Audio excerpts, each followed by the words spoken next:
وعلى أهل بيته الطيبين الطاهرين المعصومين، سيما سيدنا ومولانا الإمام المهدي المنتظر عجل الله تعالى فرجه وسهل مخرجه. أعوذ بالله من الشيطان الرجيم. بسم الله الرحمن الرحيم. رب أوزعني أن أشكر نعمتك التي أنعمت علي وعلى والدي، وأن أعمل صالحا ترضاه، وأدخلني برحمتك في عبادك الصالحين. صدق الله العلي العظيم.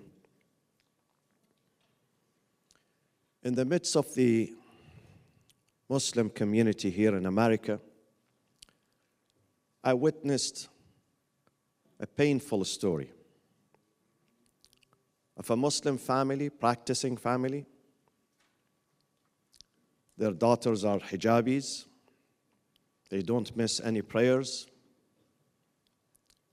The father, he knew how to pray and how to fast and how to attend Friday prayers and other sessions, other religious sessions, but he did not know how to deal with his family and his children. He was misogynist. He was narcissistic. He was merciless when he dealt with his kids. He was very harsh, very cruel. He practiced violence at home. One of his daughters tells me that when he gets angry, he uses the kitchen knife. And in one incident, in one episode, he was placing the knife on her throat, and he was pressing hard because she did something wrong. That family, they started to leave the home one after the other. They tossed the hijab away. They stopped practicing. And after many years, I knew that many of them left religion too. Not just they left their family, but they left religion too. The whole family was scattered and shattered completely and devastated because of this abusive father. He was religious. He was practicing. But when it comes to his family, he fell short. He did not know how to treat his family, how to raise his children. This is one example, my friends, of what is happening in many other Muslim communities in the nation. Just before I came, 2 hours ago, I received a phone call from someone he's asking me to recommend a lawyer for another Muslim father who was caught in front of public school hitting his son in public. And someone recorded him and passed the recording to the authorities. These are daily stories. Oftentimes in the lectures, we hear about how children should treat their parents, how they should be dutiful to them, respectful of them, حقوق الوالدين, بر الوالدين, which is very good and very necessary. But we don't hear about how parents should raise their children and be merciful, be kind, be considerate, how to protect their families against disintegration. We don't address this. Do you know that every single day in this nation, in America, 5 children die every single day? An average of 5 children die in this nation because of parent abuse. Either the father or the mother. They hurt their kids and they cause their death. And this is underreported. And 1 in 6 children in this country in the last few years, they've been suffering from abuse by their own biological parents. And this abuse leaves a long-term impact on their life, on their marital life, on their social life, on their education, on their job potential in the future. This is a serious issue. The most important responsibility we, the parents, have, the most important, is to raise mentally and spiritually and physically well-rounded children who become leaders in the future. This is our biggest responsibility. So, what is the abuse here? How many types of abuse we have that some parents intentionally sometimes or unintentionally they commit against their children? At least there are 4 types of abuse. Let me share some of them with you.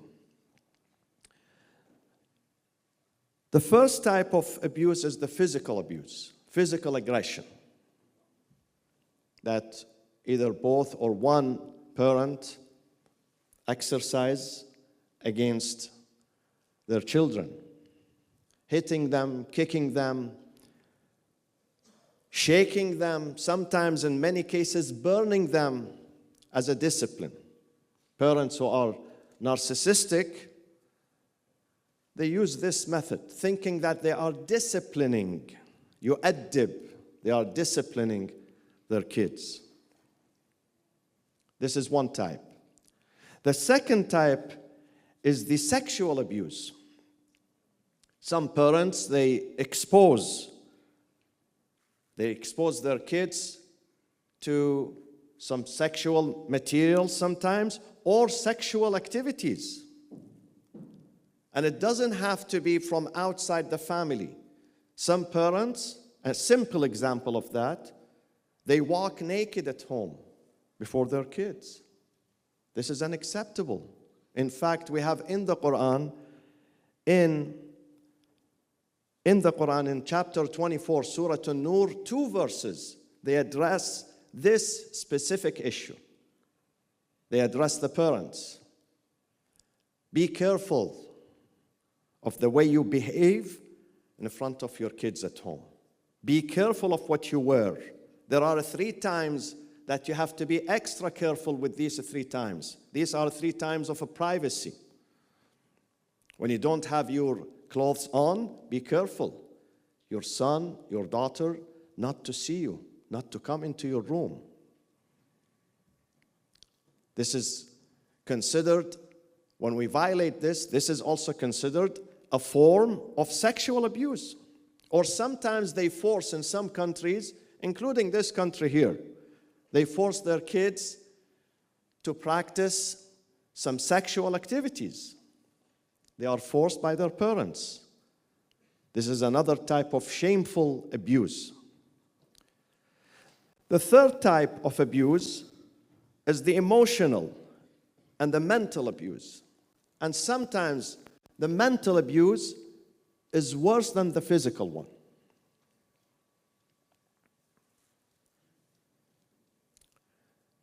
Yesterday was the anniversary of birth of Imam Hussein. When Imam Hussein was a child, a few months old, his nanny was carrying him. The Prophet came to take this little boy, and Imam Hussein, at that time, there is no diapers. He's a baby. He's a few months old. So he made himself wet. So the nanny was shocked, and out of respect to the Prophet, of course, she screamed and yelled at Imam Hussein.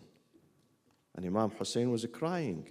The Prophet said to her, "Listen, this is very cruel. This is very bad. I can wash my dress. I can easily wash this. But who's going to wash the pain from this baby's heart?" Nothing is going to take away that pain. You are hurting this baby. And sometimes these pains, they remain forever. Some children carry these pains, emotional, mental torture and abuse. They carry it with them for the rest of their life. Harming their dignity, their self-worth, always putting them down. I said sometimes we do these things without realizing. Unintentionally we do them. Thinking that he's disciplining, he's reminding his son, and sometimes they do it out of love. Parents practice these methods out of love, out of protection for their kids. They put them down. They hurt their dignity, their self-worth. They scold them, shaming them. Be careful with your child. Be careful how to address a problem at home. Shaming them, rejecting them, sometimes threatening them, verbal abuse, verbal attack. And the fourth type of parental abuse at home is the neglect. We all have needs. When parents neglect their children's physical and mental needs, this is another type of abuse. Our kids have physical needs. They need food, safe housing. They need education. They require health care.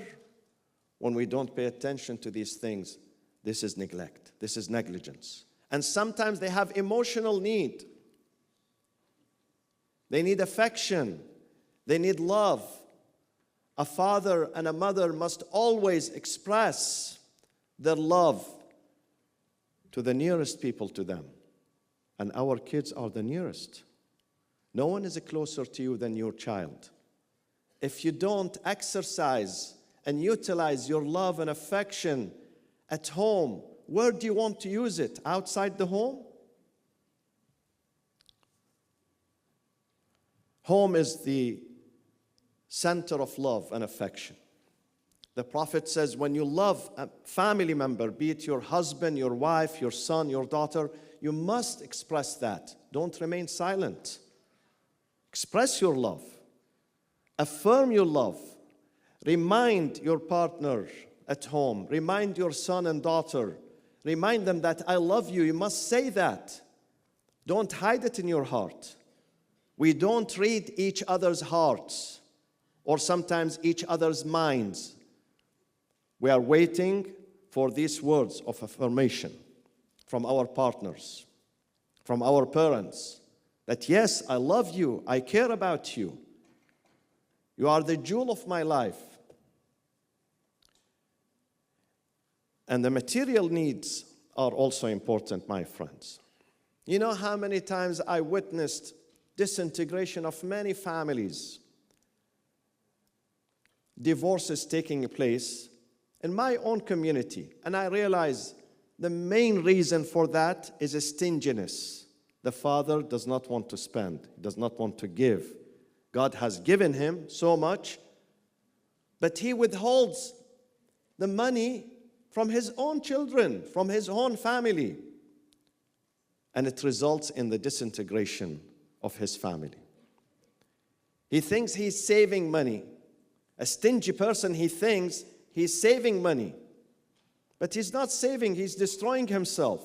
عجبت للبخيل. Imam Ali says, I'm shocked and surprised at a stingy person who tries to avoid poverty by saving his money and not spending. He thinks he is avoiding poverty, but in fact he lives in poverty and deprivation. Saving the money and not spending it so we don't get poor tomorrow. But today you are poor. You are denying this money which is God-given, and God promised you, spend today and I will send you every single day. Spend what you have, I would replace it. but he does not have faith in God. And by the way, studies show that the rate of abuse is 5 times higher for kids who live in poverty. 5 times higher. So, I mentioned 4 types of abuse. Physical. The second one is sexual. The third one, mental, emotional. And the fourth one, neglect. How many types of these abuses apply to us as parents or in your home? Does it apply to us or no? We are speaking about other people outside. Definitely it does. It does. And I found a survey or a study which is worth mentioning tonight, that in order for us to revisit our behavior at home with our kids and our family members, we as parents, to see whether we are exercising these types of abuse or not, there is a study that was produced by University of Stanford in California by a development psychologist and some researchers. And let me share some aspects of that study with you. This study contends that there are 4 main parenting styles. 4 main parenting styles. 3 of these types are wrong. You must avoid them. Only 1 type is good and productive. So the 3 that are not good and harmful, the neglectful style, the permissive style, and the authoritarian style. And there is only 1 style which is good, which is healthy for the family and for the parents. What are these 3 types that are bad? What is the definition of neglectful? The study says that the common traits of this neglectful parenting style is that parents are uninvolved in their children's life. They are absent. They either have limited or no engagement with their parents because they are overwhelmed with their own life, with their own problems, with their own challenges. So they leave little time to focus on their children's problem. And they are indifferent to their children's need. They offer little nurturance or attention. They don't foster a close relationship with their kids. And they are cold and caring. Cold and caring. Because some of the parents, they put their friends before their families. Or they put their careers, their businesses before their kids. I know some of these examples. I know a father, these are true stories I'm sharing with you. A father who spent 7 nights a week, including Saturdays and Sundays, in the cafe shop with his friends. He puts his friends and the argila, my friends, you know what I'm talking about? The argila before his kids. He doesn't, by the time he comes home, his kids are asleep. He comes back midnight.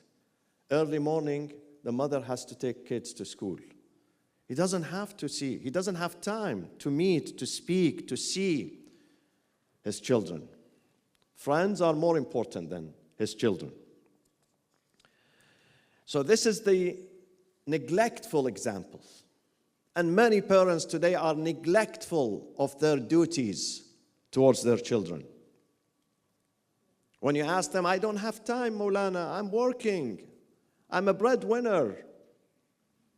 But if you organize your time, if you put your family first, you will have enough time to spend with your kids and also your friends. The second example of parenting is the permissive parent, which is equally bad because they don't offer any direction or guidance for their children, and they let their kids to decide for their own selves. And when you ask them, he says, freedom. I want my kids to learn freedom. But sometimes, my friends, sometimes too much of freedom is bad. Freedom is good. But too much of freedom, especially to kids, is not good. It's not healthy. And they prefer, those type of permissive parents, they prefer to avoid any conflict with their kids, with their families. And oftentimes they submit to their children's pleas and needs at the first time of distress. Whenever there is a cry, whenever there is need, if the son comes and says, I want you to do this for me, immediately they are ready. I know these examples. I know a father who's so generous with his son. His son is a reckless driver. Believe me, every few months, he destroys a brand new car. But after that, the father is ready to buy him another, a better car, a faster one, a fancier one. Why? When you ask him why, your son is reckless, you have to be careful. He says, because I love him. This is the wrong type of love. This is not love. This is not love. When you know someone is destroying his own life, is putting his life in danger, and you are supporting him, you keep supporting him, this is not love anymore. This is not love. This is recklessness. The third type of parenting is the authoritarian, which is exactly opposite to the permissive one. Authoritarian is the coercive parenting. I nickname it Middle Eastern parenting. They enforce strict rules at home with little consideration for their kids' feelings and needs. Back in 1991, 30 years ago, more than 30 years ago, I was a student in London at University of Westminster. Among the students was a lady in her mid-40s at that time. She said, my father was a soldier during the Second World War. So when he came back after the war, he came back to London, he had a military mentality. So he was very harsh with us. He would treat the home, the family, as a military base. His behavior in the home was exactly his behavior in the military base. So he gives commands always. He was harsh. He was yelling. He was screaming. He was ordering us. He would not even listen to us. Whenever we asked him about the reason behind this question, he says, because I said so. You don't argue with me. I'm your commander. I'm your father. I'm your leader. You have no right to question your leader because I said so. And we have this example, my friends, in many families. The father and the mother say, because I said so. You don't ask me why. Family is not a military institution. Family is a center of affection and love. You know what God says about marriage? In marriage, we need millions of items, millions of things in marriage to be successful. Among these millions of items and things, God outlines only two. Only two. These are the main pillars of marriage and family, the institution of family. He says, وَجَعَلَ بَيْنَكُمْ مَوَدَّةً وَرَحْمَةً. He engendered among your hearts compassion and mercy, affection and mercy. Mawaddatan wa rahma. If you take away mawadda and rahma, compassion and mercy, and you fill that house with billions of dollars, it would not help. It would not help. Mawaddatan wa rahma. These are the two main pillars of every family, every marriage, every relationship between male and female, between the husband and the wife, between parents and children. Mawaddatan wa rahma. It's not a military institution. And those parents, authoritarian parents, their communication is mostly one-way communication, always from parent to children.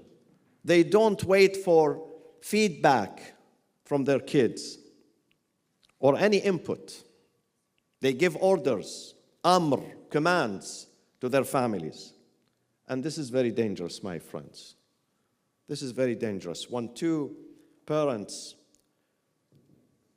when a husband and wife, when parents and children, they do not communicate in a safe way, in a healthy way, in a respectful way, marriage is not going to continue.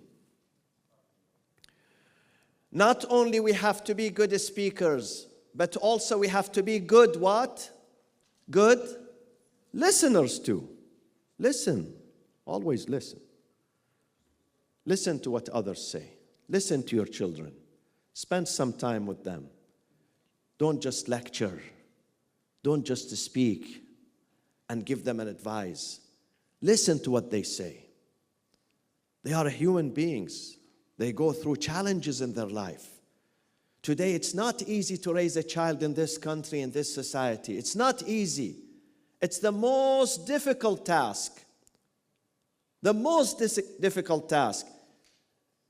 The easiest thing in this country, in America, to raise money, to make money, and the most difficult task in this country is to raise children. Raising money is the easiest.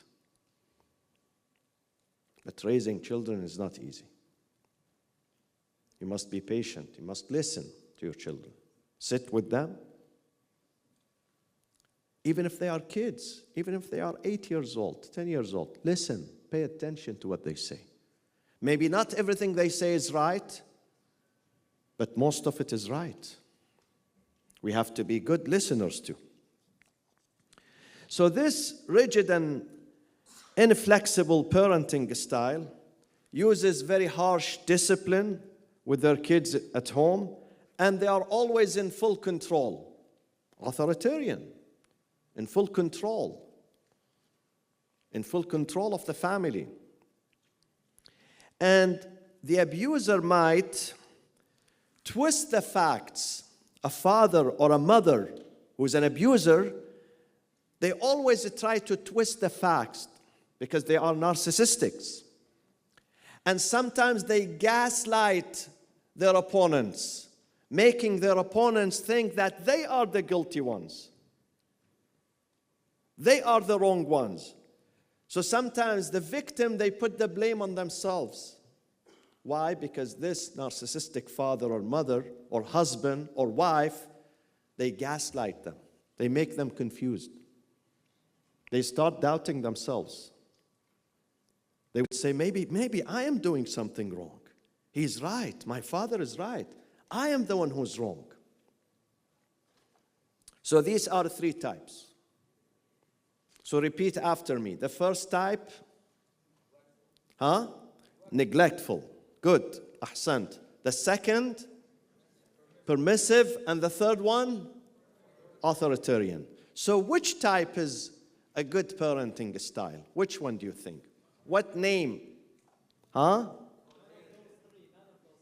of those 3. But which type is good? Did you Google the study while I am talking to you? You can Google the study immediately. I gave you some hints. It's from Stanford University. So the 4th type, which is a good type, productive and responsible and righteous, is the authoritative. Authoritative. What does that mean? Authoritative type is they reason with their kids. They dialogue with them. Life is based on dialogue. Any relationship, be it between man and woman, two partners, two friends, two neighbors, father and children, if you take dialogue out, that relationship is going to collapse. Two-way communication. We have to have a dialogue. God has given us the most precious gift in this universe. And that gift is called reason, aql. Ar-Rahmanu allama al-Qur'ana khalaqa al-insana allamahu al-bayan.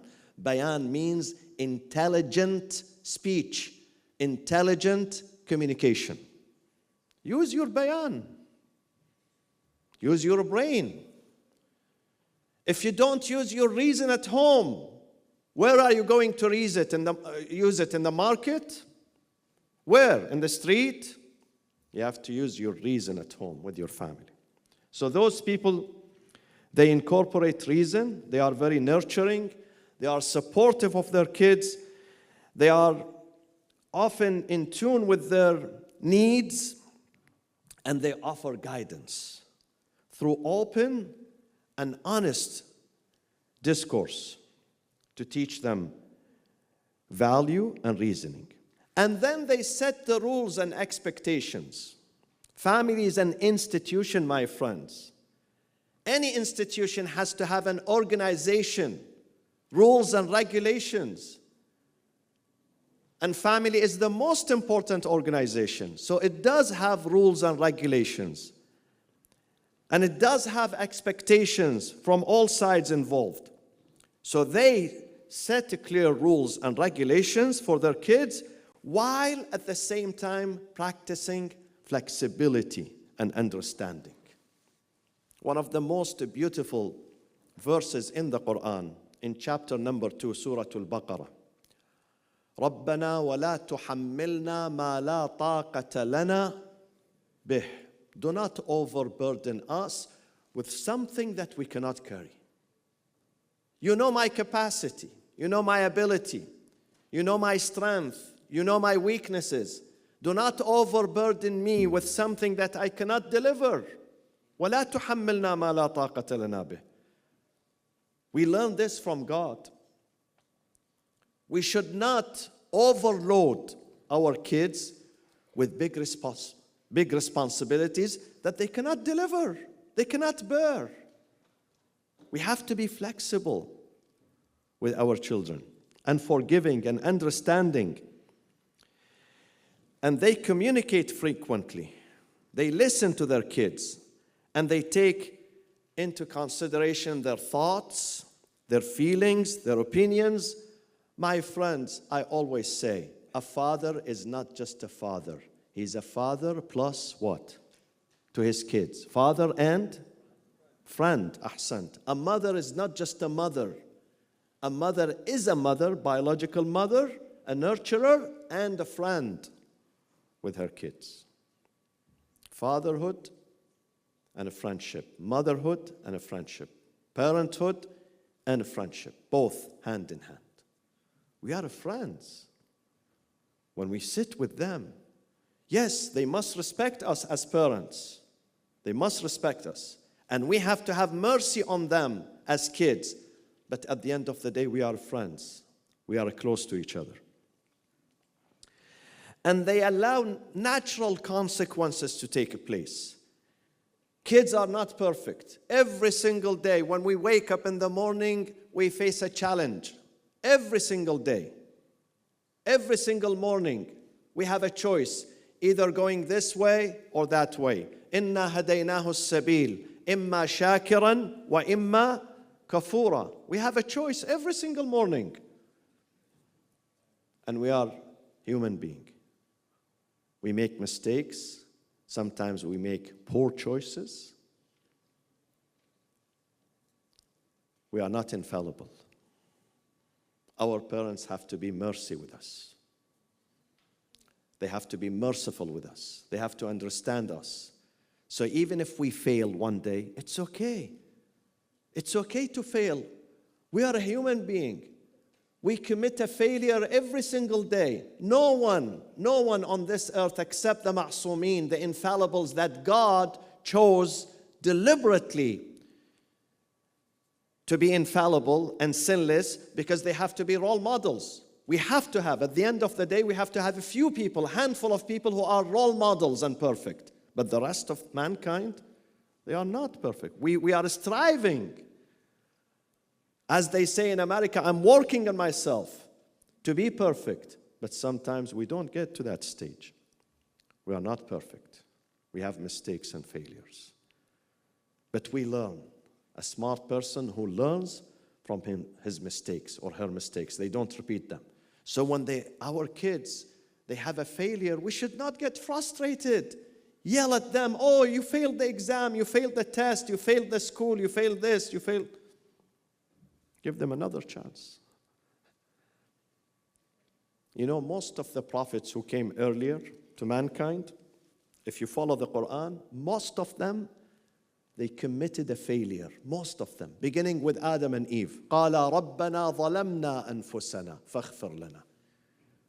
We made a poor choice. وَذَنُّونِ إِذْ ذَهَبَ مُغَاضِبًا. Yunus, Jonah, he made a poor choice.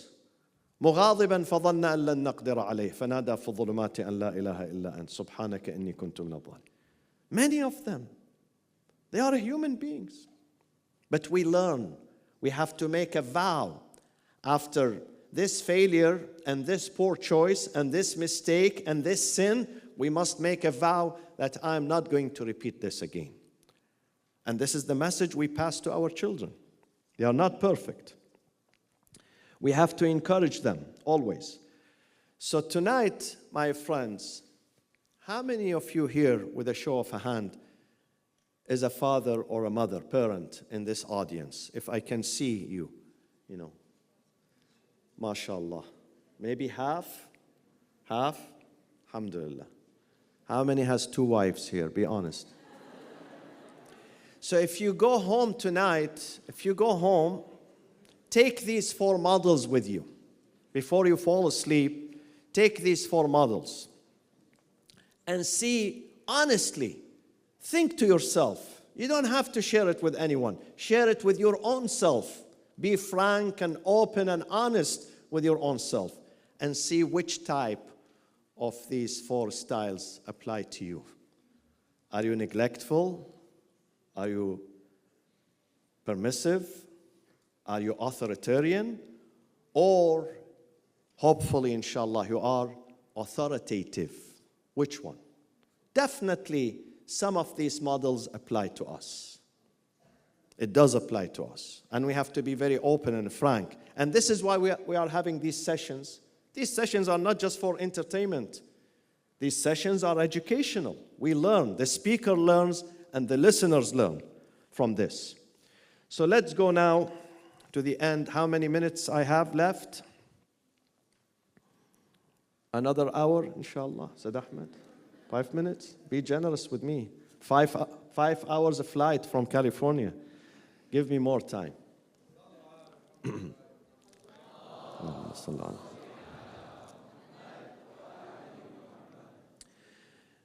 Child abuse by parents is very costly. Let me share with you some of the material as well as mental and spiritual loss and cost of child abuse at home. As to the material one, studies show that an average of $600 billion every year is spent on child abuse. This is the total lifetime economic burden associated with child abuse by parents at home, by abusive parents. $600 billion a year. As to the moral cost, it's even worse. People with a history of abuse in childhood who experience abuse by their parents are at an increased risk for engaging in abusing parenting in the future when they become parents themselves. Children who experience child abuse by parents are 9 times more likely to become involved in criminal activities. Violence breeds violence. Violence at home breeds violence in the school, in the street, outside. Most of those who open fire, they carry guns. If you examine, most, not all, if you examine their history, they are the product of an abusive family. When lack of love, we have lack of love breeds emotional drought. Emotional drought. A study shows that 80% of a 21-year-old who were abused as children, they met the criteria of at least one physical disorder. One physical disorder at the age of 21, when they reach 21, such as depression, anxiety, they become suicidal, PTSD, and you name it. Adverse childhood experience can have lasting negative effect on the health, the well-being, as well as life opportunities such as education, job potential, marital life, relationship, friendship, lifestyle in the future. And this toxic stress can negatively affect children's brain development, the immune system. Some of the consequences of child abuse at home, some of them are teen pregnancy, involvement in sex trafficking, wide range of chronic diseases, diabetes, PTSD, heart diseases, depression, suicide. And last but not least, there are 4 or more than 4 factors that I'd like to share with you, more than 4, that contribute to this parental abuse. And we have to be aware of them. We have to stay away from them. Number 1, studies show that parents experiencing parental burnout are more likely to engage in abusive behavior. These parents tend to lack the resources to handle the stressful demands of their children. Some of these resources are family support. We need family support.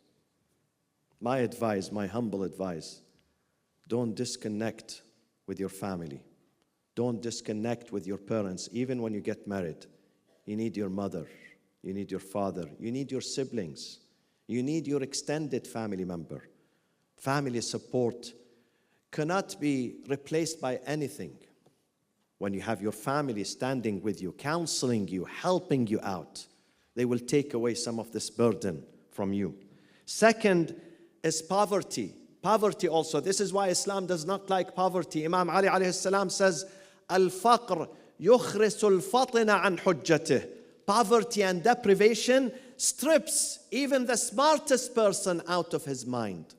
The smartest person loses his mind when he does not have something to feed his family at home. Stay away. Work.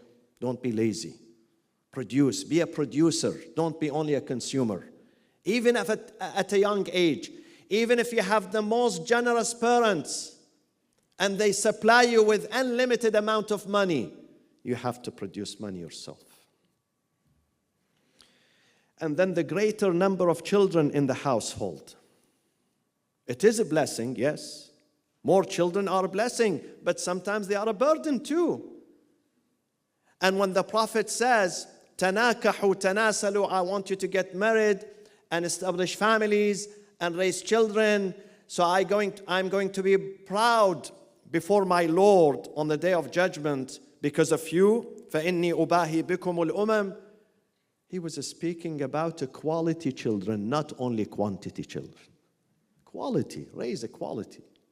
Quality children, not just children and throw them in the streets. Some people misunderstand the Prophet. He says his job, the other day I was counseling 2 couples who are just married recently. They came to me, the wife was crying. So I asked about the reason. She said, Sayyid, He wants me to have 10 children. 10 children in America? And this is in Irvine, California. One child costs you $50,000 a year, even more. We have to be realistic. You don't have to have 10 children. If you can have one or two, but real children, real leaders, وَجْعَلْنَا لِلْمُتَّقِينَ إِمَامًا. This is enough for you. It's enough. And then the other reason is lack of religiosity, lack of moral support. Yes. What makes me calm? What makes me happy? What makes me satisfied and content with my family and my life? Only religion, my friends. Only the speech of God. Only the statement of God. Only when I read this verse in the Quran, that don't look at what people have, look at what you have. وَلَا تَمُدَّنَّ عَيْنَيْكَ إِلَى مَا مَتَّعْنَا بِهِ أَزْوَاجًا مِّنْهُمْ زَهْرَةَ الْحَيَاةِ الدُّنْيَا لِنَفْتِنَهُمْ فِيهِ وَرِزْقُ رَبِّكَ خَيْرٌ وَأَبْقَى. Look at what you have. You have plenty of things, but sometimes we don't discover what we have because we are watching people nowadays with social media, with Instagram. When you spend 5-6 hours a day on Instagram and watching what people do and eat and travel and wear and do this and do that, of course you're going to envy people. You think that you don't have these things, only people have them. Be proud of what you have. And also cultural influences that condone such parenting practices. In some cultures, they condone violence, put him down, and then they bring the hadith. They misunderstand the hadith. If the Prophet says, or Imam Ali says, أَدِّبُوا أَوْلَادَكُمْ, أَدِّبُوا does not mean, my friends, it does not mean, adab here does not mean physical discipline. Adab means train them, remind them, encourage them. Encourage them, teach them, inspire them. This is the meaning of adab. Not that you hit them. No ways Islam wants you. Some people understood this as physical violence. That a father, a mother, they have the right up to the age of 7 to physically discipline their kids. No way. Because the Prophet himself, he never disciplined any person. Anas says, I was with the Prophet for 12 years serving him. He never raised his hand against anyone, neither his own dab, the means of transportation, the donkey that the Prophet was riding. He never hit the donkey, the animal, إِلَّا أَن يُقَاتِلَ فِي سَبِيلِ اللَّهِ, except in the battlefield, fighting the enemies. He does not raise neither his voice nor his hand against his wives, his kids, his grandchildren, his friends, his neighbors. Adab means inspire them, encourage them. So, at the end, thank you, MYC, for inviting me. Sayyid Ahmed Ammu Habibi, thank you so much. You and your team are working very hard to bring people together. Let me say to those of you who are parents, this is your privilege to be a father or a mother. You're a privilege in this life. And it's a passport to paradise, my friends, especially for mothers. It's a passport. When you raise responsible, virtuous leaders in your family, prepare them for the future. As God said in the Quran, وَجْعَلْنَا لِلْمُتَّقِينَ إِمَامًا, make my family, وَالَّذِينَ يَقُولُونَ رَبَّنَا هَبْ لَنَا, bestow upon us, مِنْ أَزْوَاجِنَا, among our spouses and our children, وَذُرِّيَّاتِنَا, our offspring, هَبْ لَنَا مِنْ أَزْوَاجِنَا وَذُرِّيَّاتِنَا قُرَّةَ أَعْيُنٍ, a cause for peace and comfort. وَجْعَلْنَا, and make us leaders and role models for generations to come. وَجْعَلْنَا لِلْمُتَّقِينَ إِمَامًا. You have a big responsibility and a big privilege. And this is a test. So go back tonight, friends, brothers and sisters, and examine yourself. Where do you stand vis-a-vis your kids? Are you an abusive father, abusive mother, or you are kind? We have to change. If we are not doing well, then we must change before we lose our children and we lose ourselves. Thank you so much. May Allah bless you all. Wassalamu alaikum wa rahmatullahi wa barakatuh.